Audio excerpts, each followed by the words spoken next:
Peru is currently experiencing a significant security and political crisis, prompting a 30-day state of emergency in its capital city, Lima, and the nearby province of Callao. Interim President José Hedy declared this emergency on October 21, 2025, in response to a sharp increase in crime and civil unrest that has destabilized the country recently. Compatriotas, la delincuencia ha crecido de manera desmesurada en los últimos años, causando un enorme dolor en miles de familias y perjudicando además el progreso del país. Pero esto se acabó. Hoy empezamos a cambiar la historia en la lucha contra la inseguridad en el Perú. El estado de emergencia aprobado por el Consejo de Ministros entra en vigencia a las 00 horas y por 30 días en Lima Metropolitana y el Callao. Y presenta un nuevo enfoque. Pasamos de la defensiva a la ofensiva en la lucha contra el crimen.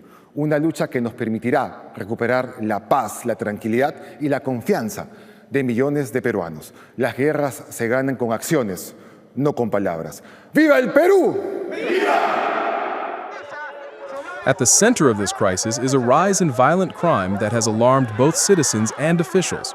From January to September 2025, police reported 1,690 homicides nationwide, a steep increase from 1,502 in the same period in 2024. In addition to homicides, extortion, gang violence, and violent attacks have surged, particularly in urban areas like Lima and the port city of Callao, which have a long history of organized crime and drug trafficking. This rise in criminal activity has led to widespread fear and a loss of trust in law enforcement and the justice system to maintain order. The state of emergency grants the government extraordinary powers. The armed forces can now support the police in patrolling the streets in high crime areas.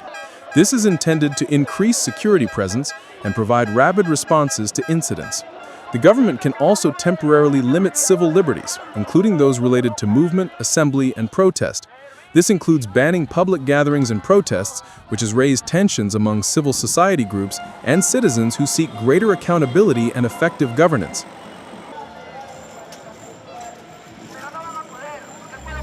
President Hedy's government has framed the emergency as a shift from defense to offense in tackling crime. In a televised address, he stressed the need for decisive action to restore peace and public trust. His statement that wars are won with actions, not words, indicates a commitment to take strong measures, which many consider a departure from past ineffective efforts. However, specific details about the emergency's implementation have been limited. It is anticipated that military personnel will patrol high-crime neighborhoods, operate checkpoints, and address violent acts and unrest, including demonstrations that threaten public order. This emergency declaration follows a series of protests in Lima and Callao that were marked with violence. Various groups participated, notably young activists from Peru's Generation Z, who called for stronger action against rising crime and corruption. Unfortunately, clashes during these protests resulted in one civilian death and over 100 injuries, affecting both police officers and journalists. This highlights social unrest and deep-seated grievances among Peruvians.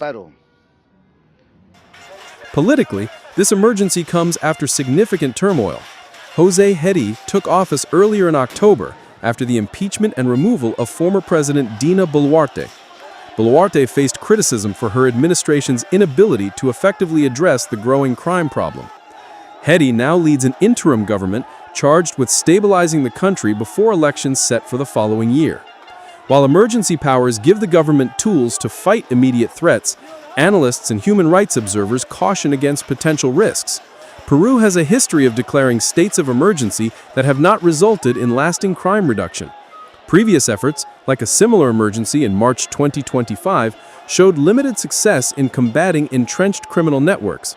Additionally, these extraordinary powers often compromise civil liberties and democratic principles, risking citizen alienation and potential abuses of power. The current situation reveals the complex challenges Peru faces, addressing violent crime threatening daily life, managing political transitions amid public discontent, and balancing security measures with respect for democratic freedoms. The government's ability to implement effective policies and maintain public trust will be crucial in whether this emergency leads to a significant decrease in violence and social stability. In summary, Peru is at a critical point. Rising crime, political instability, and public protests have converged, leading to one of the most serious security responses in years.